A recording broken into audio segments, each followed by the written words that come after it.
ਗੁਰੂ ਨਾਨਕ ਦੇ ਦਰਬਾਰ ਦੇ ਵਿੱਚ ਗੈਰ ਸਿੱਖ ਬਰਾਬਰਤਾ ਦੇ ਵਿੱਚ ਉਹਨਾਂ ਨੂੰ ਉਹ ਆਪਣੀ ਗਲਵੱਕੜੀ ਵਿੱਚ ਲੈਣ ਨੂੰ ਤਿਆਰ ਨੇ, ਪਰ ਉਸ ਦੇ ਵਾਸਤੇ ਜਿਹੜੇ ਗੈਰ ਸਿੱਖ ਨੇ ਉਹਨਾਂ ਨੂੰ ਵੀ ਗਲਵੱਕੜੀ ਵਿੱਚ ਆਉਣ ਲਈ ਤਿਆਰ ਹੋਣਾ ਪਊਗਾ। ਗੁਰੂ ਨਾਨਕ ਦੀ ਗਲਵੱਕੜੀ 'ਚ ਆਉਣ ਦੇ ਨਿਯਮ ਨੇ। ਗੁਰੂ ਨਾਨਕ ਆਪਣੇ ਸਕੇ ਪੁੱਤਰਾਂ ਨੂੰ ਆਪਣੀ ਗਲਵੱਕੜੀ ਵਿੱਚ ਨਹੀਂ ਲੈਂਦੇ, ਗੁਰੂ ਅੰਗਦ ਦੇਵ ਪਾਤਸ਼ਾਹ ਨੂੰ ਲੈ ਲੈਂਦੇ ਨੇ, ਕਿਉਂਕਿ ਗੁਰੂ ਨਾਨਕ ਦੇ ਘਰ ਦੇ ਵਿੱਚ ਕੁਝ ਨਿਯਮ ਨੇ, ਕੁਝ ਅਸੂਲ ਨੇ। ਜਦੋਂ ਤੁਸੀਂ ਉਹਨਾਂ ਅਸੂਲਾਂ ਤੇ ਚੱਲੋਗੇ ਗੁਰੂ ਨਾਨਕ ਦੀ ਗਲਵੱਕੜੀ ਵਿੱਚ ਤੁਸੀਂ ਆਪਣੇ ਆਪ ਆ ਗਏ। ਜਦੋਂ ਤੁਸੀਂ ਉਹਨਾਂ ਅਸੂਲਾਂ ਤੋਂ ਬਾਹਰ ਹੋਵੋਗੇ, ਤੁਸੀਂ ਭਾਵੇਂ ਗੁਰੂ ਨਾਨਕ ਦੇ ਘਰ ਦੇ ਉਹਨਾਂ ਦੇ ਸਕੇ ਪੁੱਤਰ ਹੀ ਕਿਉਂ ਨਾ ਹੋ, ਤੁਹਾਨੂੰ ਉਹ ਥਾਂ ਨਹੀਂ ਮਿਲ ਸਕਦੀ ਜੋ ਗੁਰੂ ਅੰਗਦ ਦੇਵ ਪਾਤਸ਼ਾਹ ਨੂੰ ਮਿਲ ਜੂ। ਜੋ ਵਾਕਈ ਗੁਰੂ ਨਾਨਕ ਦੀ ਗਲਵੱਕੜੀ 'ਚ ਆਉਣਾ ਚਾਹੁੰਦਾ ਹੈ ਉਸ ਨੂੰ ਬਕਾਇਦਾ ਗੁਰੂ ਗ੍ਰੰਥ ਸਾਹਿਬ ਮਹਾਰਾਜ ਦੇ ਵਿੱਚ ਆਪਣੀ ਨਿਸ਼ਠਾ ਰੱਖਣੀ ਪਊਗੀ, ਔਰ ਗੁਰੂ ਗ੍ਰੰਥ ਸਾਹਿਬ ਮਹਾਰਾਜ ਨੂੰ ਹੀ ਆਪਣਾ ਇੱਕਮਾਤਰ ਗੁਰੂ ਮੰਨ ਕੇ ਤੇ ਫਿਰ ਉਹਨੂੰ ਆਉਣਾ ਪਊਗਾ, ਉਹਨੂੰ ਸਿੱਖ ਬਣ ਕੇ ਹੀ ਆਉਣਾ ਪਊਗਾ। ਜਦੋਂ ਗੁਰੂ ਨਾਨਕ ਦੀ ਬਾਹਾਂ, ਗੁਰੂ ਨਾਨਕ ਦੇ ਘਰ ਦਾ ਦਰਬਾਰ ਦਾ ਦਰਵਾਜ਼ਾ ਹਰ ਕਿਸੇ ਲਈ ਖੁੱਲ੍ਹਾ ਆ, ਪਰ ਉਸ ਦਰਵਾਜ਼ੇ ਦੇ ਅੰਦਰ ਆਉਣ ਲਈ ਜੋ ਨਿਯਮ ਨੇ, ਜੋ ਉਹਨਾਂ ਨਿਯਮਾਂ ਨੂੰ ਮੰਨ ਕੇ ਅੰਦਰ ਆ ਗਿਆ ਤਾਂ ਉਹ ਗੁਰੂ ਨਾਨਕ ਦਾ ਸਿੱਖ ਹੋ ਗਿਆ, ਫਿਰ ਉਹ ਗੈਰ ਸਿੱਖ ਰਹਿ ਨਹੀਂ ਗਿਆ। ਵਾਹਿਗੁਰੂ ਜੀ ਕਾ ਖਾਲਸਾ, ਵਾਹਿਗੁਰੂ ਜੀ ਕੀ ਫਤਿਹ। ਕਿਰਦਾਰੇ ਖਾਲਸਾ ਦੇ ਅੱਜ ਦੇ ਇਸ ਐਪੀਸੋਡ ਦੇ ਵਿੱਚ ਮੈਂ ਕਿਰਨਪ੍ਰੀਤ ਕੌਰ ਆਪ ਸਭ ਦਾ ਬਹੁਤ-ਬਹੁਤ ਸਵਾਗਤ ਕਰਦੀ ਹਾਂ। ਜਿਵੇਂ ਆਪ ਸਭ ਜਾਣਦੇ ਹੋ ਕਿ ਪਿਛਲੇ ਜਿਹੜਾ ਐਪੀਸੋਡ ਹੈ ਉਹ ਆਪਾਂ ਸਵਾਲ ਜਵਾਬ ਦਾ ਜਿਹੜੀ ਲੜੀ ਚਲਾਉਂਦੇ ਹੁੰਦੇ ਆ, ਉਹਦੇ ਵਿੱਚ ਆਪਾਂ ਕੁਝ ਕੁਐਸਚਨਸ ਨਾਲ ਡੀਲ ਕੀਤਾ ਸੀ। ਇੱਕ ਕੁਐਸਚਨ ਜਿਹੜਾ ਬੜਾ ਇੰਪੋਰਟੈਂਟ ਸੀਗਾ, ਜਿਹੜਾ ਰਹਿ ਗਿਆ, ਔਰ ਮੈਂ ਇਹ ਗੱਲ ਕੀਤੀ ਸੀਗੀ ਕਿ ਅਗਲਾ ਜਿਹੜਾ ਬੇਸ਼ੱਕ ਅੱਜ ਵਾਲਾ ਐਪੀਸੋਡ ਜਿਹੜਾ ਹੈ ਉਹ ਆਪਾਂ ਆਪਣੀ ਜਿਹੜੀ ਗੁਰਮਰਿਆਦਾ, ਗੁਰਸਿੱਖੀ, ਗੁਰੂ ਫਿਲੋਸਫੀ ਨੂੰ ਅੱਗੇ ਵਧਾਉਣ ਦੀ ਗੱਲ ਆਪਾਂ ਕਰਨੀ ਸੀਗੀ, ਪਰ ਮੈਂ ਪਿਛਲੇ ਐਪੀਸੋਡ 'ਚ ਆਪ ਜੀ ਨੂੰ ਬੇਨਤੀ ਕੀਤੀ ਸੀਗੀ ਕਿ ਇਹ ਵਾਲਾ ਜਿਹੜਾ ਐਪੀਸੋਡ ਹੈ ਇਹ ਉਸੇ ਹੀ ਇੱਕ ਕੁਐਸਚਨ ਨੂੰ ਆਪਾਂ ਨੂੰ, ਜਿਹੜਾ ਪਿਛਲੀ ਵਾਰੀ ਆਪਾਂ ਨਹੀਂ ਕਰ ਪਾਏ, ਉਸੇ ਨੂੰ ਅੱਗੇ ਚਲਾਉਣ ਦੇ ਵਾਸਤੇ ਇਹ ਐਪੀਸੋਡ ਰੱਖਣਾ ਪਊਗਾ, ਕਿਉਂਕਿ ਉਹ ਕੁਐਸਚਨ ਬੜਾ ਇੰਪੋਰਟੈਂਟ ਹੈ ਔਰ ਬੜਾ ਜ਼ਿਆਦਾ ਰਿਪੀਟਡਲੀ ਪੁੱਛਿਆ ਜਾਣ ਵਾਲਾ ਸਵਾਲ ਹੈ।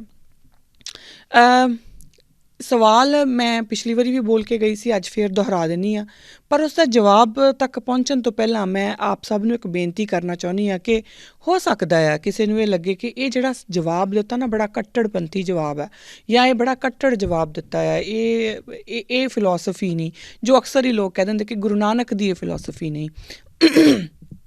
ਹਰ ਵਾਰ ਦੀ ਤਰ੍ਹਾਂ ਮੈਂ ਅੱਜ ਵੀ ਉਹੀ ਗੱਲ ਦੁਹਰਾਊਂਗੀ ਕਿ ਜੋ ਵੀ ਗੱਲ ਅਸੀਂ ਕਰਦੇ ਹਾਂ, ਮੈਂ ਆਪਣੇ ਵੱਲੋਂ ਇਹ ਕੋਸ਼ਿਸ਼ ਕਰਦੀ ਹੁੰਦੀ ਹਾਂ ਕਿ ਕੋਈ ਵੀ ਗੱਲ ਮੈਂ ਐਸੀ ਨਾ ਕਰਾਂ ਜੋ ਗੁਰਬਾਣੀ ਤੋਂ ਬਾਹਰ ਜਾਂਦੀ ਹੋਵੇ, ਜਾਂ ਜਿਹੜੀ ਗੁਰੂ ਸਿੱਖਿਆ ਤੋਂ ਬਾਹਰ ਜਾਂਦੀ ਹੋਵੇ। ਜੋ ਗੁਰਬਾਣੀ ਕਹਿੰਦੀ ਹੈ, ਜੋ ਗੁਰੂ ਗ੍ਰੰਥ ਸਾਹਿਬ ਮਹਾਰਾਜ ਸਾਨੂੰ ਆਦੇਸ਼ ਦਿੰਦੇ ਨੇ, ਹੁਕਮ ਦਿੰਦੇ ਨੇ, ਉਸ ਤੋਂ ਬਾਹਰ ਮੈਂ ਕਦੀ ਕੋਸ਼ਿਸ਼ ਕਰਦੀ ਹੁੰਦੀ ਹਾਂ ਆਪਣੇ ਵੱਲੋਂ ਕਿ ਨਾ ਬਾਹਰ ਜਾਇਆ ਜਾਵੇ। ਫਿਰ ਵੀ ਅਗਰ, ਕਿਉਂਕਿ ਇਨਸਾਨ ਆ, ਇਨਸਾਨਾਂ ਦੇ ਕੋਲੋਂ ਗਲਤੀਆਂ ਹੁੰਦੀਆਂ ਰਹਿੰਦੀਆਂ, ਜੇ ਮੇਰੇ ਕੋਲੇ ਕੋਈ ਭੁੱਲ ਚੁੱਕ ਹੋ ਜਾਂਦੀ ਹੈ ਤਾਂ ਆਪਣੀ ਬੱਚੀ ਭੈਣ ਸਮਝ ਕੇ ਮੈਨੂੰ ਮਾफ़ ਕਰ ਦੇਣਾ। ਪਰ ਇਹ ਜਿਹੜਾ ਜਵਾਬ ਹੈ, ਕਿਉਂਕਿ ਸਵਾਲ ਮੈਂ ਇੱਕ ਵਾਰੀ ਪਹਿਲਾਂ ਦੁਹਰਾ ਦਿੰਦੀ ਹਾਂ, ਸਵਾਲ ਸੀਗਾ ਸਾਨੂੰ ਗੁਰਪ੍ਰੀਤ ਸਿੰਘ ਹੁਣਾਂ ਨੇ ਸਵਾਲ ਲਿਖਿਆ ਸੀ। ਮੇਰਾ ਸਵਾਲ ਇਹ ਹੈ ਕਿ ਕੀ ਇੱਕ ਸਿੱਖ ਗੈਰ ਸਿੱਖ ਨਾਲ ਮੈਰਿਜ ਕਰਵਾ ਸਕਦਾ ਹੈ? ਇੱਕ ਸਿੱਖ ਲੜਕਾ ਗੈਰ ਸਿੱਖ ਲੜਕੀ ਨਾਲ ਮੈਰਿਜ ਕਰਵਾ ਸਕਦਾ ਹੈ? ਉਹਨਾਂ ਨੇ ਵਰਡ ਮੈਰਿਜ ਹੀ ਯੂਜ਼ ਕੀਤਾ, ਤਾਂ ਇਸ ਕਰਕੇ ਮੈਂ ਐਜ਼ ਇਟ ਇਜ਼ ਉਹਨਾਂ ਦਾ ਕੁਐਸਚਨ ਪੜ੍ਹ ਰਹੀ ਹਾਂ। ਕੀ ਸਿੱਖੀ ਗੁਰਮਤ ਇਸ ਦੀ ਪ੍ਰਵਾਨਗੀ ਦਿੰਦੀ ਹੈ? ਜੇ ਨਹੀਂ ਦਿੰਦੀ ਤਾਂ ਕਿਉਂ ਨਹੀਂ ਦਿੰਦੀ? ਗੁਰੂ ਨਾਨਕ ਸਾਹਿਬ ਜੀ ਦਾ ਦਰਬਾਰ ਤਾਂ ਗੈਰ ਸਿੱਖਾਂ ਨੂੰ ਵੀ ਗਲਵੱਕੜੀ ਵਿੱਚ ਲੈਂਦਾ ਹੈ। ਇਹ ਸਵਾਲ ਸੀਗਾ।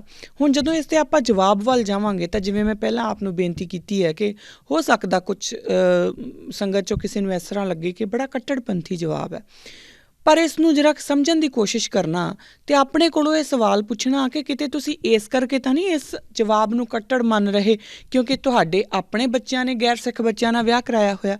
ਕਿਉਂਕਿ ਇਹ ਗੱਲ ਮੈਂ ਪਹਿਲੀਆਂ ਦੇ ਵਿੱਚ ਕੀਤੀ ਹੋਈ ਸੀਗੀ, ਬਹੁਤ ਪਹਿਲਾਂ ਜਿਹੜਾ ਆਪਾਂ ਸ਼ੁਰੂ ਕੀਤੇ ਸੀਗੇ ਐਪੀਸੋਡਸ, ਕਿ ਅਸੀਂ ਨਾ, ਸਾਡਾ ਮਨ ਜਿਹੜਾ ਹੈ ਉਹ ਆਪਣੇ ਆਪ ਹੀ ਐਕਸਕਿਊਜ਼ਸ ਘੜਨ ਲੱਗ ਜਾਂਦਾ, ਅਸੀਂ ਐਕਸਕਿਊਜ਼ ਬਣਾਉਣੇ ਸ਼ੁਰੂ ਕਰ ਦਿੰਦੇ ਹਾਂ।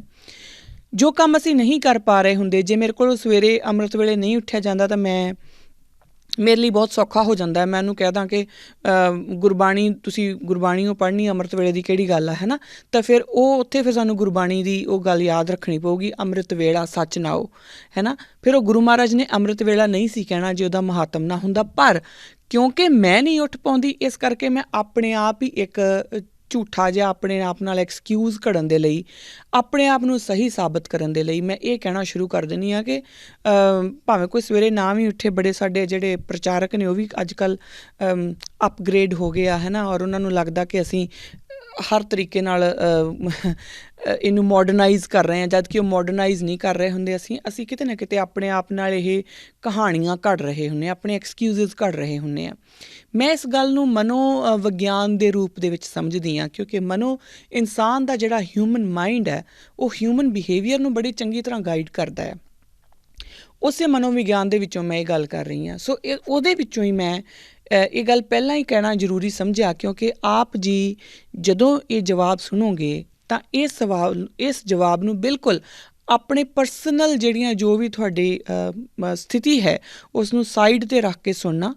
ਬੱਚੇ ਵੀ ਅਗਰ ਸੁਣ ਰਹੇ ਨੇ ਤਾਂ ਉਹ ਬਿਲਕੁਲ ਆਪਣੀਆਂ ਪਰਸਨਲ ਸਿਚੁਏਸ਼ਨਸ ਨੂੰ ਸਾਈਡ 'ਤੇ ਰੱਖ ਕੇ ਸੁਣਨਾ।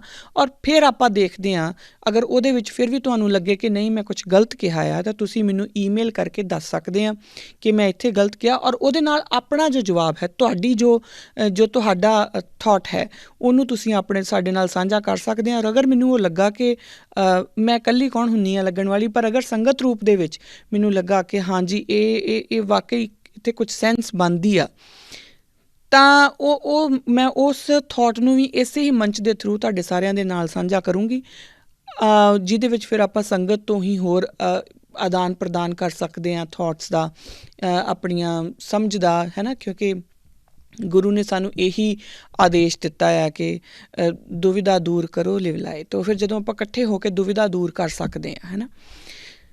ਸੋ ਮੈਂ ਪਿਛਲੀ ਐਪੀਸੋਡ ਵਿੱਚ ਆਪ ਜੀ ਨੂੰ ਇਹ ਕਿਹਾ ਸੀਗਾ ਕਿ ਜੋ ਵੀ ਕੋਈ ਸਾਡੇ ਨਾਲ ਇਸ ਬਾਰੇ, ਇਸ ਦੇ ਜਵਾਬ ਬਾਰੇ ਕੋਈ ਸਾਂਝਾ ਆਪਣੇ ਕੋਈ ਥਾਟ ਸਾਂਝੇ ਕਰਨਾ ਚਾਹੁੰਦਾ ਤਾਂ ਜ਼ਰੂਰ ਕਰੇ। ਮੈਨੂੰ ਇੱਕ ਬੜੀ ਖੂਬਸੂਰਤ ਈਮੇਲ ਆਈ ਜਿਹਦੇ ਵਿੱਚ ਉਹਨਾਂ ਨੇ ਮੈਨੂੰ ਕਿਹਾ ਕਿ ਮੇਰਾ ਨਾਮ ਨਾ ਲਿਓ, ਪਰ ਮੈਂ ਜਿਹੜੀਆਂ ਜੋ ਵੀ ਮੇਰੇ ਆਈਡੀਆਜ਼ ਨੇ ਜਾਂ ਜੋ ਮੇਰੇ ਪ੍ਰੈਕਟੀਕਲ ਐਕਸਪੀਰੀਅੰਸਿਸ ਦੇ ਵਿੱਚੋਂ ਨਿਕਲ ਕੇ ਆਇਆ ਉਹ ਮੈਂ ਤੁਹਾਡੇ ਨਾਲ ਸਾਂਝਾ ਕਰ ਰਿਹਾ। ਤੁਸੀਂ ਇਹ ਐਗਜ਼ਾਮਪਲ ਸਾਂਝੀਆਂ ਕਰ ਸਕਦੇ ਆ। ਮੈਂ ਉਹਦੇ ਵਿੱਚੋਂ ਕੁਝ ਕੁ ਚੀਜ਼ਾਂ ਜਿਹੜੀਆਂ ਨੇ ਉਸ ਈਮੇਲ ਦੇ ਵਿੱਚੋਂ ਮੈਂ ਆਪ ਨਾਲ ਐਜ਼ ਇਟ ਇਜ਼ ਪੜ੍ਹੂੰਗੀ, ਤਾਂ ਕਿ ਤੁਸੀਂ ਸਾਰੇ ਸਮਝ ਸਕੋ ਕਿ ਜਿਹੜੀ ਈਮੇਲਸ ਵਿੱਚ ਵੀ ਜੋ ਸਾਡੇ ਨਾਲ ਇਸ ਤਰੀਕੇ ਨਾਲ ਜੁੜੇ ਹੋਏ ਸਾਡੀ ਸੰਗਤ ਹੈ, ਹਰ ਤਰੀਕੇ ਨਾਲ ਉਹ ਸਾਨੂੰ ਸਪੋਰਟ ਵੀ ਕਰਦੇ ਨੇ, ਸਾਨੂੰ ਸਵਾਲ ਵੀ ਕਰਦੇ ਨੇ, ਜਵਾਬ ਵੀ ਦਿੰਦੇ ਨੇ, ਔਰ ਜਿੱਥੇ ਮੈਂ ਗਲਤ ਹੁੰਦੀ ਹਾਂ ਤਾਂ ਮੈਨੂੰ ਕਹਿ ਵੀ ਦਿੰਦੇ ਆ ਕਿ ਤੂੰ ਗਲਤ ਆ। ਅਤੇ ਮੈਂ ਬਾਕਾਇਦਾ ਦੋਨੋਂ ਹੱਥ ਜੋੜ ਕੇ ਉਹਨਾਂ ਦੀ ਹਰ ਇੱਕ ਜਿਹੜੀ ਹੁਕਮ, ਬੇਨਤੀ ਔਰ ਹਰ ਜੋ ਵੀ ਆਪਾਂ ਇਸ ਨੂੰ ਨਾਮ ਦੇ ਲਈਏ, ਉਸ ਦੇ ਨਾਲ ਉਹਨਾਂ ਦੀ ਸ਼ਿਕਾਇਤ ਨੂੰ ਹਰ ਤਰੀਕੇ ਨਾਲ ਮੈਂ ਆਪਣੀ ਝੋਲੀ ਪਾਉਣ ਨੂੰ ਤਿਆਰ ਹਾਂ। ਖੈਰ, ਇਹ ਜਿਹੜੀ ਈਮੇਲ ਹੈ ਇਹਦੇ 'ਚ ਉਹਨਾਂ ਨੇ ਪਿਛਲਾ ਜਿਹੜਾ ਐਪੀਸੋਡ ਦਾ, ਜਿੱਥੇ ਆਪਾਂ ਐਪੀਸੋਡ ਛੱਡਿਆ ਸੀ ਇਸੇ ਸਵਾਲ ਦੇ ਉੱਤੇ, ਉਹਦਾ ਜਵਾਬ ਭੇਜਿਆ ਉਹਨਾਂ ਨੇ।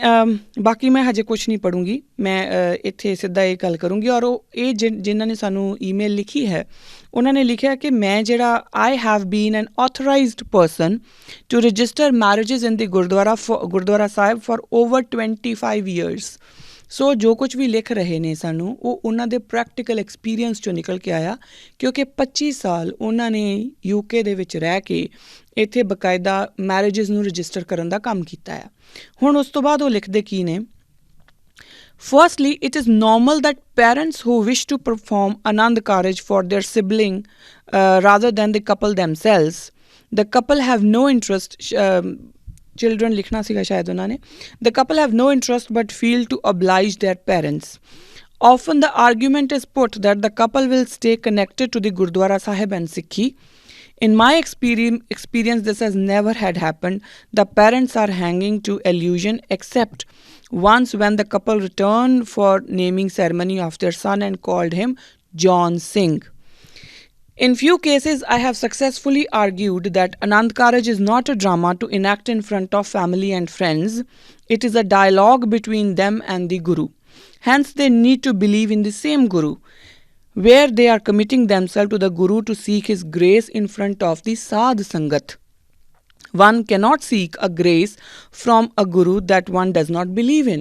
ਹੁਣ ਇਹ ਮੈਂ ਉਹਨਾਂ ਦੇ ਵਿੱਚੋਂ ਕੁਝ ਕੁ ਚੀਜ਼ਾਂ ਹੀ, ਕੁਝ ਹਿੱਸਾ ਹੀ ਪੜ੍ਹਿਆ ਆ, ਕਿਉਂਕਿ ਹੋਰ ਕਈ ਜਗ੍ਹਾ ਦੇ ਉੱਤੇ ਉਹਨਾਂ ਨੇ ਬੜੀਆਂ ਖੂਬਸੂਰਤ ਬੜੇ ਕੁਐਸਚਨ ਵੀ ਨਾਲ ਹੀ ਉਹਨਾਂ ਨੇ ਉਠਾਏ ਆ। ਸੋ ਇਹ ਜਿਹੜੇ ਉਹਨਾਂ ਨੇ ਬੋਲਿਆ, ਇੱਕ ਤਾਂ ਉਹਨਾਂ ਨੇ ਇਹ ਗੱਲ ਬੋਲੀ ਹੈ ਕਿ ਜਿਹੜੇ ਆਨੰਦ ਕਾਰਜ ਦੀਆਂ ਸੈਰੇਮਨੀਜ਼ ਗੁਰਦੁਆਰਾ ਸਾਹਿਬ 'ਚ ਹੁੰਦੀਆਂ ਆ ਬਹੁਤਾਤ ਦੇ ਵਿੱਚ, ਖਾਸ ਤੌਰ 'ਤੇ ਜਿਹੜੀਆਂ ਇੰਟਰ ਮੈਰਿਜਿਸ ਹੁੰਦੀਆਂ ਜਾਂ ਮਿਕਸਡ ਮੈਰਿਜਿਸ ਹੁੰਦੀਆਂ, ਉਹਦੇ ਵਿੱਚ ਉਹ ਮਾਂ ਬਾਪ ਦੀ ਰਜ਼ਾ ਹੁੰਦੀ ਆ, ਬੱਚਿਆਂ ਦਾ ਕੋਈ ਮਤਲਬ ਨਹੀਂ ਹੁੰਦਾ, ਬੱਚੇ ਨਹੀਂ ਚਾਹ ਰਹੇ ਹੁੰਦੇ, ਮਾਂ ਬਾਪ ਚਾਹੁੰਦੇ ਹੁੰਦੇ ਆ ਕਿ ਬੱਚੇ ਜਿਹੜੇ ਆ ਉਹ ਗੁਰੂ ਘਰ ਗੁਰਦੁਆਰਾ ਸਾਹਿਬ, ਇਹਦੇ ਉੱਤੇ ਵੀ ਆਪਾਂ ਗੱਲ ਕਰਦੇ ਹਾਂ ਕਿ ਗੁਰਦੁਆਰਾ ਸਾਹਿਬ ਦੇ ਵਿੱਚ ਹੀ ਉਹ ਆਪਣੇ ਆਨੰਦ ਕਾਰਜ ਜਿਹੜੀ ਉਹਨਾਂ ਦੀ ਸੈਰੇਮਨੀ ਹੋਵੇ। ਸੋ ਮਾਂ ਬਾਪ ਨੂੰ ਪਲੀਜ਼ ਕਰਨ ਨੂੰ ਬੱਚੇ ਆ ਜਾਂਦੇ ਆ, ਪਰ ਉਹਨਾਂ ਦਾ ਆਪਣਾ ਕੋਈ ਉਹਦੇ ਵਿੱਚ ਇੰਟੈਂਸ਼ਨ ਜਾਂ ਉਹਨਾਂ ਦੀ ਆਪਣੀ ਕੋਈ ਸ਼ਰਧਾ ਹੁੰਦੀ ਨਹੀਂ ਆ। ਔਰ ਮਾਂ ਬਾਪ ਨੂੰ ਜਦੋਂ ਇਹ ਕਿਹਾ ਜਾਵੇ ਤਾਂ ਉਹਨਾਂ ਨੂੰ ਉਹ ਅੱਗੋਂ ਜਵਾਬ ਇਹ ਦਿੰਦੇ ਆ ਕਿ ਦੇਖੋ ਜੀ, ਹੋ ਸਕਦਾ ਕੱਲ੍ਹ ਨੂੰ ਬੱਚੇ, ਅਸੀਂ ਇਸ ਕਰਕੇ ਕਰ ਰਹੇ ਹਾਂ ਕਿਉਂਕਿ ਬੱਚੇ ਗੁਰੂ ਘਰ ਦੇ ਨਾਲ, ਅਗੈਨ ਫਿਰ ਇਨਵਰਟਡ ਕਾਮਾਸ ਦੇ ਵਿੱਚ, ਗੁਰਦੁਆਰਾ ਸਾਹਿਬ ਦੇ ਨਾਲ ਜੁੜੇ ਰਹਿਣ, ਗੁਰੂ ਨਾਲ ਜੁੜੇ ਰਹਿਣ। ਪਰ ਉਹ ਕਹਿੰਦੇ ਇੱਦਾਂ ਹੁੰਦਾ ਨਹੀਂ, ਕਿਉਂਕਿ ਅਕਸਰ ਸਿਰਫ ਇੱਕ ਅੱਧਾ ਹੀ ਕੋਈ ਕਪਲ ਵਾਪਸ ਆਉਂਦਾ ਆ, ਔਰ ਜਦੋਂ ਆਉਂਦਾ ਆ ਤਾਂ ਉਹ ਆਪਣੇ ਫਿਰ ਉਹ ਵੀ ਆਪਣੇ ਬੱਚੇ ਦਾ ਨਾਮਕਰਨ ਵਾਸਤੇ, ਅਤੇ ਬੱਚੇ ਦਾ ਨਾਮ ਹੁੰਦਾ ਜੌਨ ਸਿੰਘ। ਹੁਣ ਇਹ ਇੱਕ ਸਵਾਲ ਹੈ ਸਾਡੇ ਕੋਲ, ਇਹ ਸਵਾਲ ਸ਼ਾਇਦ ਮੈਂ ਅਗਲੇ ਜਦੋਂ ਦੁਬਾਰਾ ਕੁਐਸਚਨ ਆਨਸਰਸ ਲਵਾਂਗੇ ਤਾਂ ਉਦੋਂ ਇਹਦੇ ਬਾਰੇ ਆਪਾਂ ਗੱਲ ਕਰਾਂਗੇ ਕਿ ਜੌਨ ਸਿੰਘ ਇੱਕ ਜੌਨ ਇਜ਼ ਐਨ ਇੰਗਲਿਸ਼ ਨੇਮ, ਔਰ ਸਿੰਘ ਜਿਹੜਾ ਉਹ ਸਾਡੇ ਸੱਚੇ ਪਾਤਸ਼ਾਹ ਗੁਰੂ ਮਹਾਰਾਜ ਨੇ ਸਾਨੂੰ ਦਿੱਤਾ। ਸੋ ਜਦੋਂ ਆਪਾਂ ਇਹ ਦੋ ਕਲਚਰਸ ਨੂੰ ਕਲੱਬ ਕਰਦੇ ਹਾਂ ਤਾਂ ਇਹਦਾ ਮਤਲਬ ਕੀ ਆ, ਇਹ ਸਿੱਖੀ ਦੇ ਪਰਸਪੈਕਟਿਵ ਦੇ ਨਾਲ ਇਹਦਾ ਮਤਲਬ ਕੀ ਆ। ਤੋ ਹੋ ਸਕਦਾ ਆਪ 'ਚੋਂ ਬਹੁਤ ਜ਼ਿਆਦਾ ਜਿਹੜੇ ਹੈਗੇ ਨੇ ਉਹ ਸੰਗਤ ਦੇ ਵਿੱਚੋਂ ਬਹੁਤ ਮੈਂਬਰ ਮੈਨੂੰ ਇਹ ਕਹਿਣਗੇ ਫਿਰ ਕੀ ਹੋਇਆ। ਆਪਾਂ ਇਸ ਸਵਾਲ ਨੂੰ ਅਗਲੀ ਵਾਰ ਜਦੋਂ ਆਪਾਂ ਕੁਐਸਚਨ ਆਨਸਰਸ ਲਵਾਂਗੇ ਤਾਂ ਇਹਦੇ ਬਾਰੇ ਆਪਾਂ ਗੱਲ ਜ਼ਰੂਰ ਕਰਾਂਗੇ। ਇੱਕ ਐਪੀਸੋਡ ਪੂਰਾ ਚਾਹੀਦਾ ਆ ਕਿ ਇਸ ਤਰ੍ਹਾਂ ਇਹਦਾ ਫ਼ਰਕ ਕੀ ਹੈ, ਨੁਕਸਾਨ ਕੀ ਹੈ, ਫਾਇਦਾ ਕੀ ਹੈ, ਸਾਰੇ ਬਾਰੇ ਆਪਾਂ ਉਹਦੇ ਬਾਰੇ ਗੱਲ ਕਰਾਂਗੇ। ਅਗਲੀ ਗੱਲ, ਉਹ ਕਹਿੰਦੇ ਨੇ ਕਿ ਕੁਝ ਕੇਸਿਸ ਦੇ ਵਿੱਚ ਮੈਂ ਸਕਸੈਸਫੁਲ ਹੋਇਆ ਲੋਕਾਂ ਨੂੰ ਇਹ ਸਮਝਾਉਣ ਦੇ ਲਈ ਕਿ ਜਿਹੜੇ ਗੁਰਦੁਆਰਾ ਸਾਹਿਬ ਦੇ ਵਿੱਚ ਆਨੰਦ ਕਾਰਜ ਹੋਣਾ ਨਾ, ਉਹ ਡਰਾਮਾ ਨਹੀਂ ਹੈ, ਉਹ ਬਕਾਇਦਾ ਇੱਕ ਡਾਇਲੋਗ ਹੈ ਆਪਣੇ ਗੁਰੂ ਦੇ ਨਾਲ, ਆਪਣੀ ਸੋਲ ਦੇ ਨਾਲ ਇੱਕ ਡਾਇਲੋਗ ਦੇ ਵਿੱਚ ਤੁਸੀਂ ਆਉਂਦੇ ਆ, ਉਸ ਨੂੰ ਆਨੰਦ ਕਾਰਜ ਕਿਹਾ ਜਾਂਦਾ। ਡਰਾਮਾ ਨਹੀਂ ਹੈ ਕਿ ਤੁਸੀਂ ਆਏ ਅਤੇ ਲਾਵਾਂ ਲਈਆਂ ਔਰ ਬਸ ਗੱਲ ਖਤਮ ਹੋ ਗਈ, ਇੱਦਾਂ ਇਹ ਡਰਾਮਾ ਨਹੀਂ ਹੈ। ਸੋ ਔਰ ਉਹ ਬਕਾਇਦਾ ਜਿਹੜਾ ਉਹ ਇੱਕ ਡਾਇਲੋਗ ਕੰਡਕਟ ਹੁੰਦਾ ਆ ਆਨੰਦ ਕਾਰਜ ਦੇ ਰੂਪ ਦੇ ਵਿੱਚ, ਉਹ ਬਕਾਇਦਾ ਸਾਧ ਸੰਗਤ ਦੀ ਹਜ਼ੂਰੀ ਵਿੱਚ ਹੁੰਦਾ ਹੈ। ਵਰਡ ਬੜਾ ਪਿਆਰਾ ਆ, ਸਾਧ ਸੰਗਤ। ਹੁਣ ਆਪਾਂ ਇਹ ਦੇਖ ਲਈਏ ਕਿ ਜਦੋਂ ਮਿਕਸਡ ਮੈਰਿਜਸ ਹੁੰਦੀਆਂ ਆ ਤਾਂ ਉਹਦੇ ਵਿੱਚ ਕਿੰਨੇ ਕੁ ਜਿਹੜੇ ਆ ਉਹ ਵਾਕਈ ਸਾਧ ਸੰਗਤ ਦੇ ਰੂਪ ਵਿੱਚ ਹੁੰਦੇ ਨੇ। ਸਾਧ ਸੰਗਤ ਆਪਣੇ ਆਪ 'ਚ ਇੱਕ ਬਹੁਤ ਵੱਡੀ ਟਰਮ ਹੈ। ਇਹਦੇ ਬਾਰੇ ਵੀ ਆਪ ਵੀ ਸਾਡੇ ਨਾਲ ਸੰਪਰਕ ਕਰ ਸਕਦੇ ਹੋ, ਜੋ ਵੀ ਕੋਈ ਆਪਣੇ ਥੋਟਸ ਦੇਣਾ ਚਾਹੇ ਕਿ ਜਦੋਂ ਆਪਾਂ ਸਾਧ ਸੰਗਤ ਕਹਿੰਦੇ ਆ ਨਾ, ਤਾਂ ਜਿਹੜੇ ਇਹ ਨਹੀਂ ਆ ਕਿ ਜਿੰਨੇ ਵੀ ਉੱਥੇ ਬੈਠੇ ਹੋ ਸਾਧ ਸੰਗਤ ਦੇ ਰੂਪ 'ਚ ਆ ਗਏ, ਕਿਉਂਕਿ ਸਾਧ ਸੰਗਤ ਦਾ ਆਪਣੇ ਆਪ 'ਚ ਇੱਕ ਫਲਸਫਾ ਹੈ, ਇੱਕ ਬਹੁਤ ਵੱਡਾ ਮਹਾਤਮ ਹੈ, ਉਹਨੂੰ ਸਮਝਣਾ ਪਊਗਾ। ਫਿਰ ਆਪਾਂ ਇਹਨਾਂ ਦੀ ਇਸ ਗੱਲ ਨੂੰ ਸਮਝ ਸਕਦੇ ਹਾਂ ਕਿ ਸਾਧ ਸੰਗਤ ਦੀ ਹਜ਼ੂਰੀ ਦੇ ਵਿੱਚ ਅਸੀਂ ਆਪਣੇ ਗੁਰੂ ਨਾਲ ਕੁਝ ਵਾਅਦੇ ਕਰਦੇ ਹਾਂ। ਇਹ ਤਾਂ ਇਹਨਾਂ ਦੀ ਜਿਹੜਾ ਮੈਂ ਪੜ੍ਹਿਆ ਉਹਨੂੰ ਮੈਂ ਥੋੜ੍ਹਾ ਜਿਹਾ ਟਰਾਂਸਲੇਟ ਕਰਕੇ ਵੀ ਦੱਸਦਾ, ਬਟ ਇਹਦੇ ਨਾਲ ਇਹਨਾਂ ਦੀ ਹੀ ਜਿਹੜੀ ਈਮੇਲ ਆ ਉਹਦੇ ਵਿੱਚ ਉਹਨਾਂ ਨੇ ਇੱਕ ਗੱਲ ਹੋਰ ਲਿਖੀ ਹੈ, ਔਰ ਉਹ ਬੜੀ ਇੰਪੋਰਟੈਂਟ ਆ। ਉਹ ਵੀ ਆਪਾਂ ਜਦੋਂ ਅਗਲੇ ਕੁਐਸਚਨ ਆਨਸਰਸ ਕਰਾਂਗੇ ਉਹਦੇ ਵਿੱਚ ਲਵਾਂਗੇ। ਉਹ ਕਹਿੰਦੇ ਕਿ ਗੁਰੂ ਘਰ ਅਤੇ ਗੁਰਦੁਆਰਾ ਸਾਹਿਬ ਦੋ ਅਲੱਗ-ਅਲੱਗ ਗੱਲਾਂ, ਔਰ ਉਹ ਕਹਿੰਦੇ ਕਿ ਮੈਂ ਬਹੁਤ ਲੋਕਾਂ ਨਾਲ ਮੈਂ ਸਮਝਾਉਣ ਦੀ ਕੋਸ਼ਿਸ਼ ਵੀ ਕੀਤੀ, ਕੁਝ ਸਮਝੇ, ਕੁਝ ਜਾਣ ਕੇ ਨਹੀਂ ਸਮਝਣਾ ਚਾਹੁੰਦੇ, ਕਿਉਂਕਿ ਅਸੀਂ ਵੀ ਆਪਣੇ ਲਈ ਕੰਫਰਟੇਬਲ ਹੋ ਜਾਂਦੇ ਹਾਂ ਨਾ ਜਿਸ ਤਰੀਕੇ ਨਾਲ। ਸੋ ਇਹ ਵੀ ਬੜਾ ਇੱਕ ਵੱਡਾ ਮੁੱਦਾ ਆ। ਗੁਰੂ ਘਰ ਕਹਿਣਾ ਚਾਹੀਦਾ ਕਿ ਗੁਰਦੁਆਰਾ ਸਾਹਿਬ ਹੈ ਕੀ, ਗੁਰਦੁਆਰਾ ਸਾਹਿਬ ਹੈ ਕਿ ਗੁਰੂ ਘਰ ਹੈ।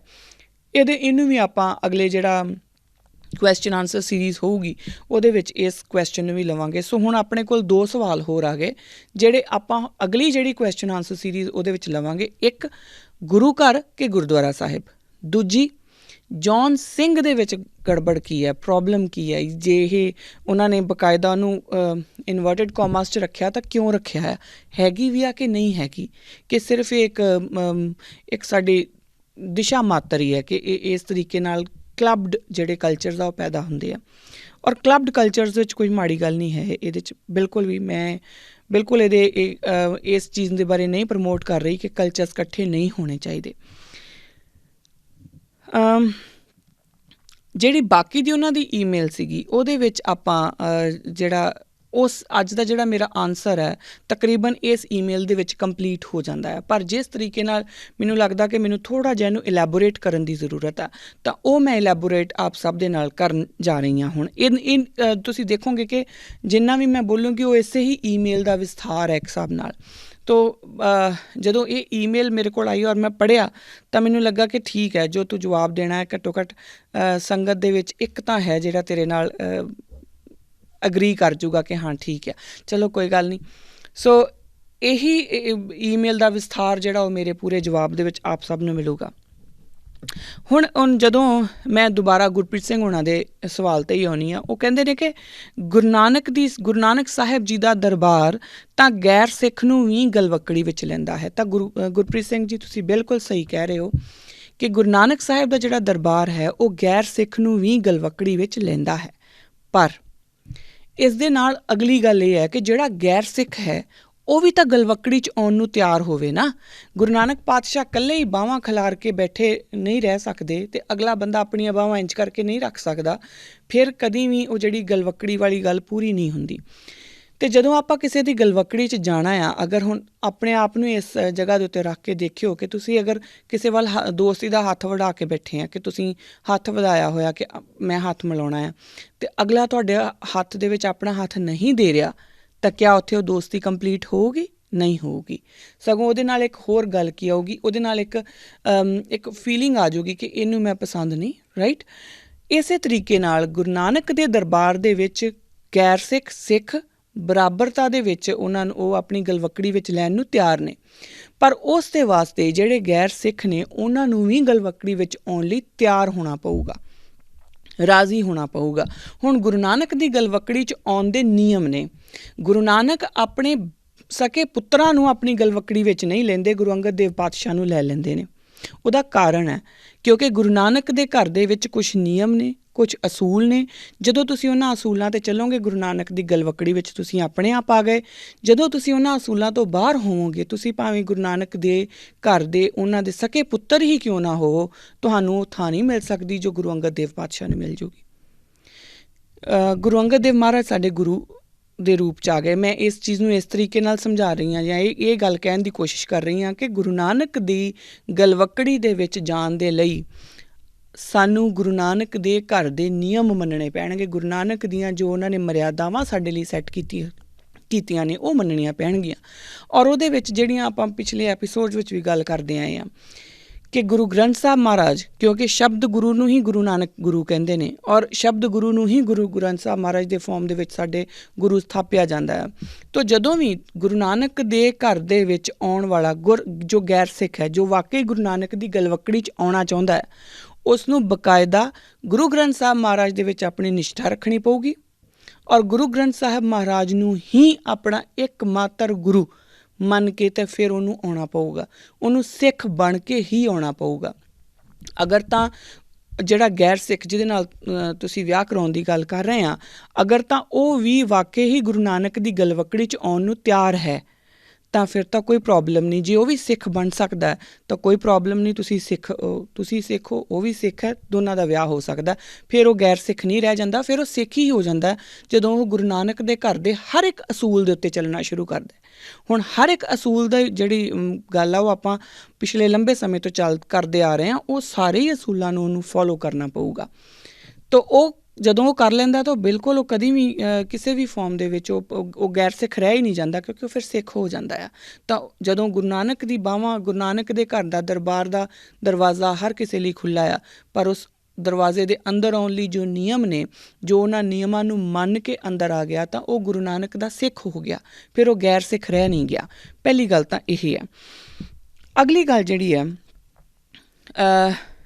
ਹਾਂ, ਇਸ ਦੇ ਵਿੱਚ ਇੱਕ ਸਵਾਲ ਇਹ ਵੀ ਆ ਸਕਦਾ ਕਿ ਤੁਸੀਂ ਜੀ ਕਨਵਰਜਨ ਨੂੰ ਗੱਲ ਕਰ ਰਹੇ ਹਾਂ, ਤੁਸੀਂ ਇਹ ਕਹਿ ਰਹੇ ਹਾਂ ਕਿ ਜਿਹੜਾ ਸਿੱਖ ਨਹੀਂ ਬਣ ਸਕਦਾ ਫਿਰ ਉਹ ਸਿੱਖਾਂ ਨਾਲ ਵਿਆਹ ਨਹੀਂ ਕਰਾ ਸਕਦਾ, ਇਹ ਕਿੱਦਾਂ ਹੋ ਸਕਦਾ?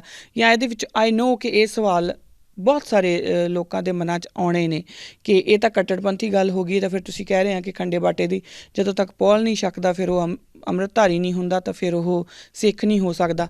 ਇਹਦਾ ਜਵਾਬ ਮੈਂ ਅੱਗੇ ਚੱਲਦਿਆਂ ਦਿੰਦੀ ਹਾਂ। ਸੋ ਅਗਲੀ ਗੱਲ ਜਿਹੜੀ ਹੈ ਹੁਣ, ਸੋ ਇੱਕ ਗੱਲ ਤਾਂ ਇਹ ਕਲੀਅਰ ਹੋ ਗਈ ਕਿ ਜਦੋਂ ਕਿਸੇ ਸਿੱਖ ਨੇ ਕਿਸੇ ਗੈਰ ਸਿੱਖ ਨਾਲ ਵਿਆਹ ਕਰਾਉਣਾ, ਔਰ ਗੱਲ ਆਈ ਹੈ ਗਲਵੱਕੜੀ ਦੀ ਕਿ ਗੁਰੂ ਨਾਨਕ ਦਾ ਦਰਬਾਰ ਹਰ ਕਿਸੇ ਨੂੰ ਗਲਵੱਕੜੀ 'ਚ ਲੈਣ ਨੂੰ ਤਿਆਰ ਹੈ। ਮੇਰਾ ਜਵਾਬ ਇਹ ਹੈ ਕਿ ਜੇਕਰ ਉਹ ਗੈਰ ਸਿੱਖ ਗੁਰੂ ਨਾਨਕ ਦੀ ਗਲਵੱਕੜੀ ਵੱਲ ਵੱਧਦਾ ਹੈ ਔਰ ਵਾਕਈ ਹੀ ਗੁਰੂ ਨਾਨਕ ਨੂੰ ਹੀ ਗੁਰੂ ਮੰਨਦਾ ਹੈ ਔਰ ਗੁਰੂ ਗ੍ਰੰਥ ਸਾਹਿਬ ਮਹਾਰਾਜ ਨੂੰ ਆਪਣਾ ਇੱਕਮਾਤਰ ਗੁਰੂ ਮੰਨ ਕੇ ਸਿੱਖ ਬਣ ਕੇ ਆਪ ਜੀ ਨਾਲ ਅੱਗੇ ਚੱਲਦਾ, ਕਿਉਂਕਿ ਗੁਰੂ ਨਾਨਕ ਦੀ ਗਲਵੱਕੜੀ ਵਿੱਚ ਆਉਣ ਦਾ ਇੱਕੋ ਹੀ ਇੱਕ ਤਰੀਕਾ, ਉਹ ਹੈ ਸਿੱਖ ਬਣ ਕੇ ਆਉਣਾ।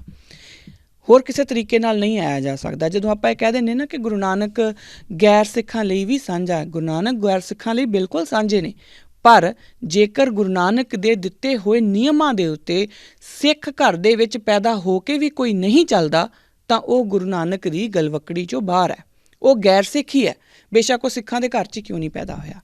ਜਿਹੜਾ ਗੁਰੂ ਨਾਨਕ ਦੀ ਜਿਹੜੀ ਫਲਸਫਾ ਹੈ, ਜੋ ਉਹਨਾਂ ਨੇ ਸਾਨੂੰ ਮਰਿਆਦਾ ਦਿੱਤੀ ਹੈ, ਉਹਦੇ ਉੱਤੇ ਨਹੀਂ ਚੱਲਦਾ ਤਾਂ ਉਹ ਗੈਰ ਸਿੱਖ ਹੀ ਬਣ ਜਾਂਦਾ।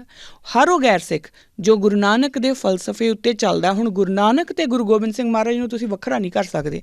ਆਪਾਂ ਇਹ ਨਹੀਂ ਕਹਿ ਸਕਦੇ ਕਿ ਮੈਂ ਗੁਰੂ ਨਾਨਕ ਪਾਤਸ਼ਾਹ ਵੱਖਰੇ ਨੇ ਅਤੇ ਗੁਰੂ ਗੋਬਿੰਦ ਸਿੰਘ ਮਹਾਰਾਜ ਵੱਖਰੇ ਨੇ, ਜੋ ਅਕਸਰ ਹੀ ਸਾਡੇ 'ਚ ਇਹ ਇੱਕ ਕਨਫਿਊਜ਼ਨ ਕ੍ਰੀਏਟ ਕੀਤੀ ਜਾਂਦੀ ਹੈ।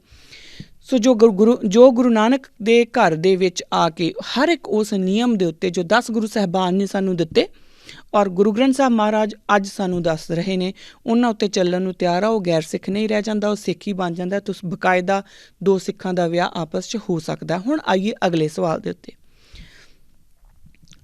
ਅਗਲੀ ਗੱਲ ਦੇ ਉੱਤੇ। ਜਦੋਂ ਆਪਾਂ ਇਹਨੂੰ ਬੜਾ ਬੇਸ ਲੈਵਲ 'ਤੇ ਸਮਝਣ ਦੀ ਕੋਸ਼ਿਸ਼ ਕਰੀਏ ਤਾਂ ਇਹ ਸਮਝਣਾ ਬਹੁਤ ਜ਼ਰੂਰੀ ਹੈ ਕਿ ਇਹ ਜਿਹੜਾ ਸਵਾਲ ਹੈ ਜੋ ਗੁਰਪ੍ਰੀਤ ਸਿੰਘ ਹੁਣਾਂ ਨੇ ਪੁੱਛਿਆ, ਉਹ ਪੁੱਛ ਕੌਣ ਰਿਹਾ? ਕਿਆ ਉਹ ਕੋਈ ਸਿੱਖ ਪੁੱਛ ਰਿਹਾ?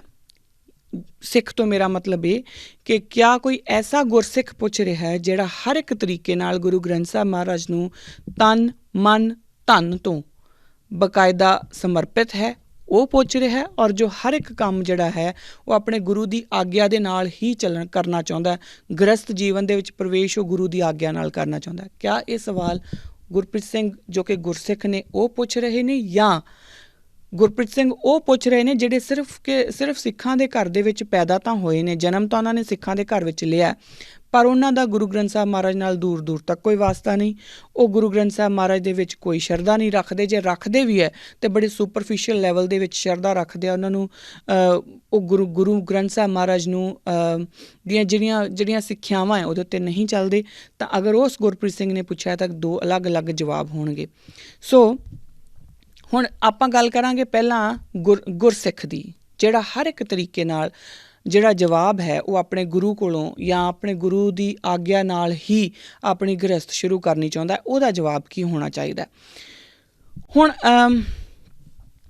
ਉਸ ਦੇ ਵਾਸਤੇ ਜਿਹੜਾ ਗੁਰਪ੍ਰੀਤ ਸਿੰਘ ਜੇ ਤੁਸੀਂ ਉਸ ਕੈਟਾਗਰੀ ਚਾਹੁੰਦੇ ਆ ਤਾਂ ਤੁਹਾਨੂੰ ਕੁਛ ਕੁ ਗੱਲਾਂ ਸਮਝਣੀਆਂ ਪੈਣਗੀਆਂ। ਪਹਿਲੀ ਗੱਲ, ਲਾਵਾਂ ਦਾ ਮਤਲਬ ਕੀ ਆ?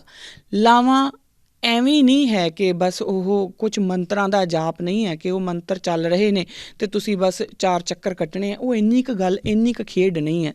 ਅਗਰ ਤੁਸੀਂ ਲਾਵਾਂ ਨੂੰ ਵਰਡ ਟੂ ਵਰਡ ਪੜ੍ਹੋ ਤਾਂ ਉਹ ਇਸ ਆਤਮਾ ਦੀ, ਉਸ ਪਰਮਾਤਮਾ ਨਾਲ ਮਿਲਣ ਦੀ ਗੱਲ ਹੈ। ਔਰ ਜਿੱਥੇ ਦੋ ਸਰੀਰ ਨੇ, ਜਦੋਂ ਉਹਨਾਂ ਦੀ ਗੱਲ ਹੋ ਰਹੀ ਹੈ, 2 ਬੋਡੀਜ਼ ਨੇ, ਪਰ ਉਹ ਇੱਕ ਜੋਤ ਕਰਨ ਦੀ ਗੱਲ ਹੁੰਦੀ ਹੈ। ਲਾਵਾਂ ਦਾ ਆਪਣੇ ਆਪ ਵਿੱਚ ਬਹੁਤ ਵੱਡਾ ਮਹੱਤਵ ਹੈ, ਸਾਨੂੰ ਉਹਨਾਂ ਦਾ ਮਤਲਬ ਸਮਝਣਾ ਪਊਗਾ।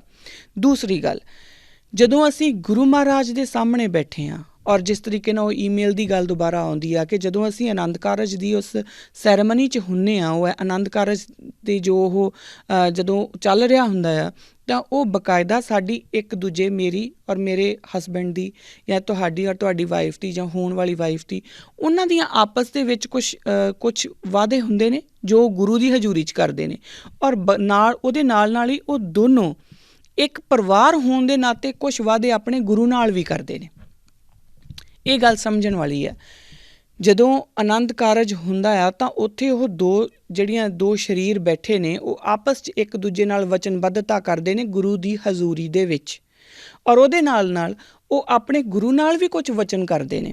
ਕੁਛ ਉਹਨਾਂ ਦੇ ਜਿਹੜੇ ਵਾਅਦੇ ਨੇ ਉਹ ਗੁਰੂ ਨਾਲ ਵੀ ਹੁੰਦੇ ਨੇ, ਕਿਉਂਕਿ ਗ੍ਰਸਤ ਜਦੋਂ ਆਸ਼ਰਮ ਚੱਲਣਾ ਆ, ਜਦੋਂ ਗ੍ਰਸਤ ਦੇ ਵਿੱਚ ਉਹਨਾਂ ਨੇ ਚੱਲਣਾ, ਉਹਨਾਂ ਦੇ ਬੱਚੇ ਵੀ ਹੋਣੇ ਆ, ਉਹਨਾਂ ਨੇ ਬੱਚਿਆਂ ਨੂੰ ਵੀ ਗੁਰਸਿੱਖੀ ਦੇ ਲੜ ਲਾਉਣਾ, ਔਰ ਇਹ ਸਾਰੇ ਵਾਅਦੇ ਉਹ ਆਪਣੇ ਗੁਰੂ ਨਾਲ ਕਰਦੇ ਨੇ।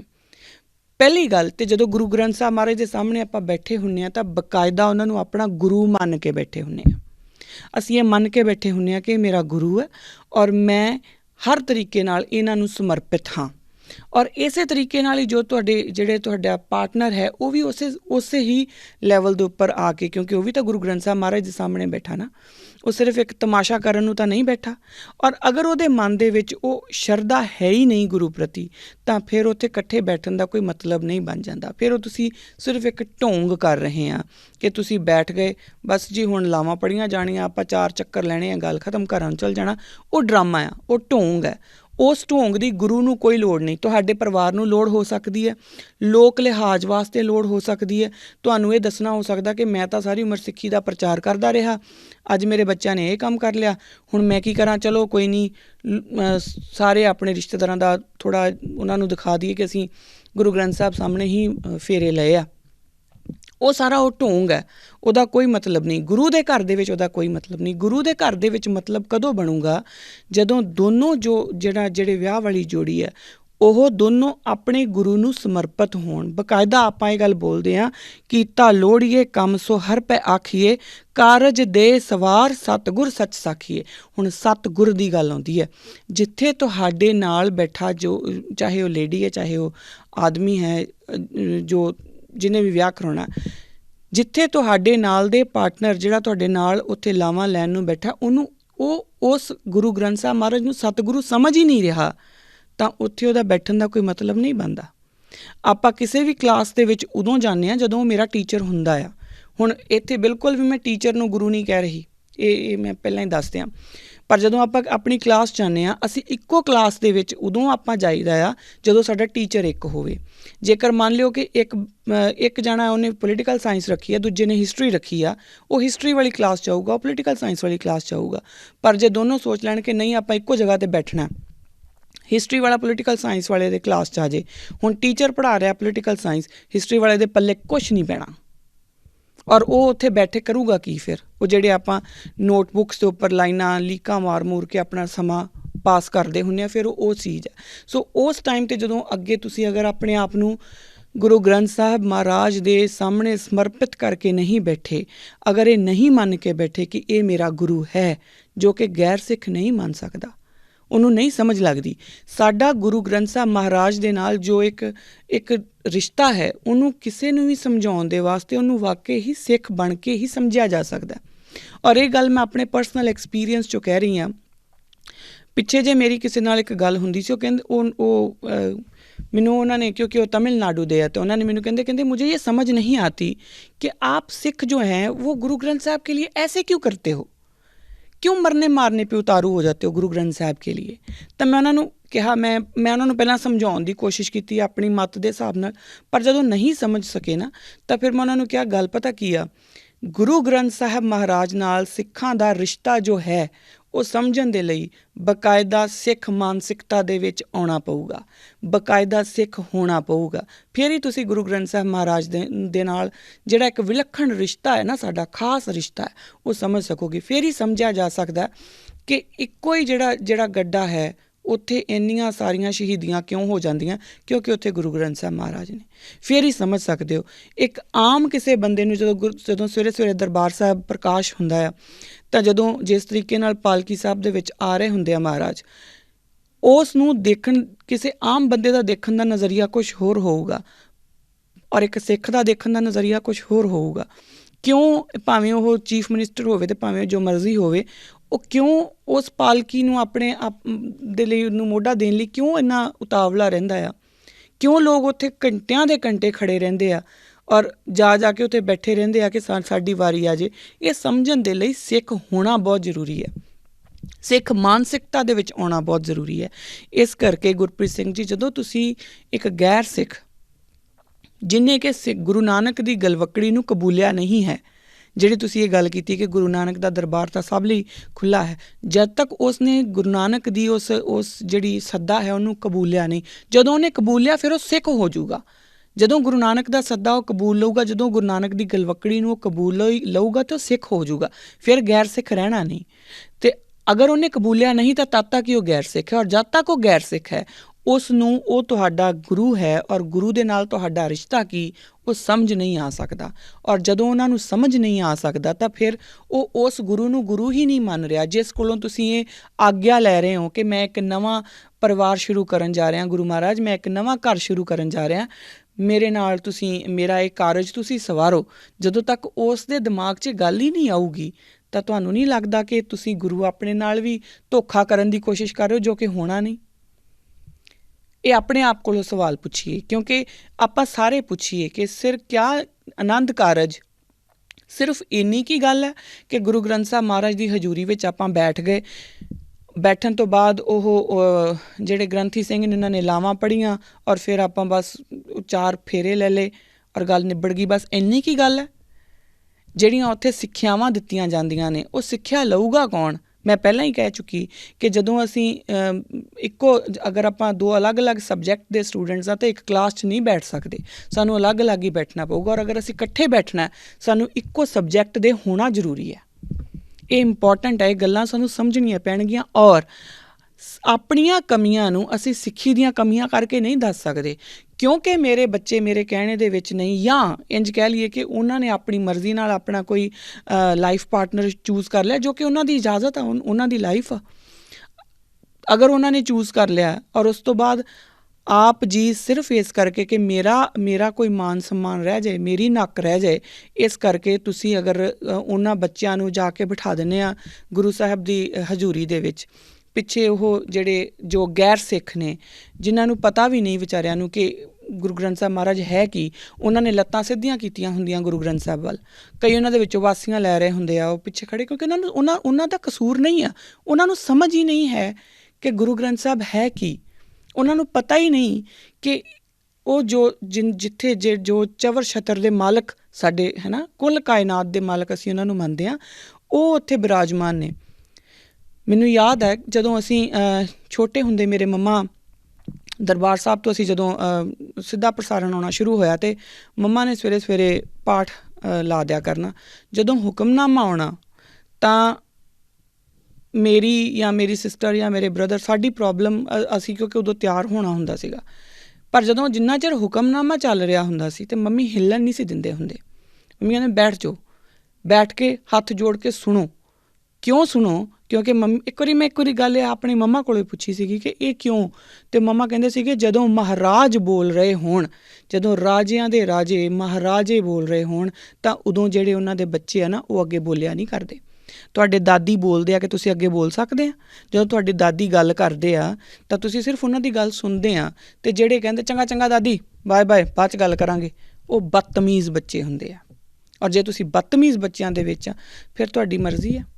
ਸੋ ਜਦੋਂ ਅਸੀਂ ਇਹ ਗੱਲ ਮੈਂ ਕਿਉਂ ਸੁਣਾ ਰਹੀ ਹਾਂ ਕਿ ਗੁਰੂ ਮਹਾਰਾਜ ਦੀ ਉਸ ਲੈਵਲ ਦੀ, ਹੁਣ ਇਹ ਤੁਸੀਂ ਕਿਸੇ ਅੰਗਰੇਜ਼ ਨੂੰ ਸਮਝਾਓ ਜਿਹਨੂੰ ਸਿੱਖੀ ਨਾਲ ਕੋਈ ਵਾਹ ਵਾਸਤਾ ਨਹੀਂ, ਤੁਸੀਂ ਉਸ ਨੂੰ ਪੁੱਛ ਕੇ ਦੱਸੋ, ਤੁਸੀਂ ਉਸ ਨੂੰ ਕਹੋ ਕਿ ਹੁਕਮਨਾਮਾ ਚੱਲ ਰਿਹਾ ਬੋਲੀ ਨਾ, ਕਿਉਂ? ਕਿਉਂਕਿ ਗੁਰੂ ਮਹਾਰਾਜ ਬੋਲ ਰਹੇ ਨੇ।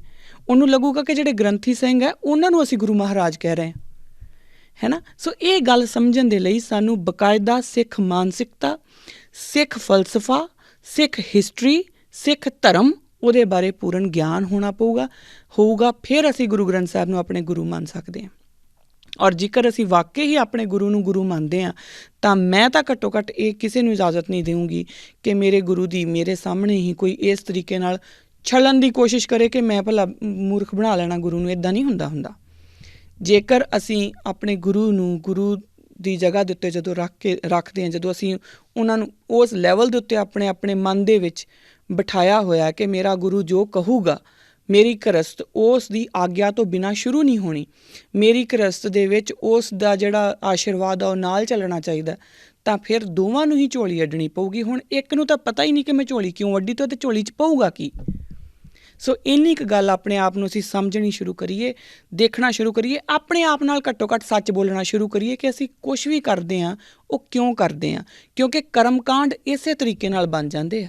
ਮੈਂ ਪਹਿਲਾਂ ਵੀ ਇਹ ਬੇਨਤੀ ਕੀਤੀ ਸੀ ਕਿ ਜਿਹੜੇ ਹਿੰਦੂਆਂ ਦੇ ਕਰਮਕਾਂਡ ਹੋਇਆ ਕਰਦੇ ਸੀ, ਉਹ ਦਰਅਸਲ ਉਹ ਕਰਮਕਾਂਡ ਆਪਣੇ ਆਪ 'ਚ ਕਰਮਕਾਂਡ ਮਾੜੇ ਨਹੀਂ ਸੀ, ਉਹਨਾਂ ਦਾ ਮਕੈਨੀਕਲ ਹੋ ਜਾਣਾ ਮਾੜਾ ਸੀ, ਜਿਹਨੂੰ ਗੁਰੂ ਨਾਨਕ ਪਾਤਸ਼ਾਹ ਭੰਡਦੇ ਨੇ ਜਾਂ ਉਹਨਾਂ ਨੂੰ ਨਿਗੇਟ ਕਰਦੇ ਨੇ। ਗੁਰੂ ਨਾਨਕ ਪਾਤਸ਼ਾਹ ਮਕੈਨੀਕਲ ਚੀਜ਼ਾਂ ਦੀ ਨਿਗੇਸ਼ਨ ਕਰਦੇ ਨੇ। ਤਾਂ ਅਗਰ ਉਹ ਸਿੱਖ ਆ ਅਤੇ ਸਿੱਖ ਉਹੀ ਕੰਮ ਸਿੱਖ ਕਰ ਰਿਹਾ, ਉਸੇ ਤਰੀਕੇ ਨਾਲ ਹੀ ਉਸ ਤਰ੍ਹਾਂ ਦਾ ਹੀ ਮਕੈਨੀਕਲ ਵਰਤਾਰਾ ਉਹ ਕਰ ਰਿਹਾ, ਤਾਂ ਆਪ ਜੀ ਨੂੰ ਕੀ ਲੱਗਦਾ ਕਿ ਗੁਰੂ ਨਾਨਕ ਪਾਤਸ਼ਾਹ ਸਾਨੂੰ ਕਹਿਣਗੇ ਕਿ ਕੋਈ ਗੱਲ ਨਹੀਂ, ਤੁਸੀਂ ਸਿੱਖੋ, ਤੁਸੀਂ ਕਰ ਸਕਦੇ ਹੋ? ਨਾ, ਗੁਰੂ ਨਾਨਕ ਪਾਤਸ਼ਾਹ ਸਾਨੂੰ ਵੀ ਇਹੀ ਕਹਿਣਗੇ ਕਿ ਜੇਕਰ ਤੁਸੀਂ ਵੀ ਮਕੈਨੀਕਲੀ ਇਸ ਕੰਮ ਕਰਨੇ ਤਾਂ ਤੁਸੀਂ ਵੀ ਕਰਮਕਾਂਡ ਵਿੱਚ ਹੀ ਹੋ। ਗੁਰੂ ਨਾਨਕ ਦੇ ਘਰ ਦੇ ਵਿੱਚ ਕਰਮਕਾਂਡਾਂ ਦੀ ਜਗ੍ਹਾ ਨਹੀਂ ਹੈ। ਸੋ ਇੰਨੀ ਕੁ ਗੱਲ ਕਰਦੇ ਹੋਏ ਜਿਹੜਾ ਮੈਨੂੰ ਲੱਗਦਾ ਕਿ ਇਸ ਸਵਾਲ ਦਾ ਜਵਾਬ ਜਿਹੜਾ ਉਹ ਕੰਪਲੀਟ ਹੋ ਗਿਆ, ਜਾਂ ਜਿੰਨਾ ਕੁ ਮੈਨੂੰ ਲੱਗਦਾ ਸੀਗਾ ਕਿ ਮੈਂ ਦੇ ਸਕਦੀ ਹਾਂ ਉਨਾ ਕੁ ਮੈਂ ਦੇ ਦਿੱਤਾ। ਹਾਂ, ਇੱਕ ਆਖਰੀ ਲਾਈਨ, ਜੇਕਰ ਤੁਸੀਂ ਸਿਰਫ ਸਿੱਖਾਂ ਦੇ ਘਰ ਦੇ ਵਿੱਚ ਜਨਮ ਲਿਆ, ਤੁਹਾਡਾ ਗੁਰੂ ਗ੍ਰੰਥ ਸਾਹਿਬ ਨਾਲ ਕੋਈ ਵਾਹ ਵਾਸਤਾ ਨਹੀਂ, ਔਰ ਤੁਹਾਨੂੰ ਲੱਗਦਾ ਹੈ ਕਿ ਮੈਂ ਤਾਂ ਕਿਤੇ ਵੀ ਵਿਆਹ ਕਰ ਸਕਦਾ, ਤਾਂ ਤੁਹਾਡੀ ਮਰਜ਼ੀ ਹੈ, ਕਿਉਂਕਿ ਲਾਈਫ ਤੁਹਾਡੀ ਹੈ। ਫਿਰ ਆਪਣੇ ਮਾਂ-ਬਾਪ ਨੂੰ ਵੀ ਇਹ ਗੱਲ ਤੱਕ ਨਾ ਪਹੁੰਚਣ ਦਿਓ। ਉਹਨਾਂ ਨੂੰ ਵੀ ਕਹੋ ਕਿ ਭਾਈ ਮੇਰਾ ਤਾਂ ਗੁਰੂ ਨਾਲ ਕੋਈ ਲੈਣਾ ਦੇਣਾ ਹੀ ਨਹੀਂ।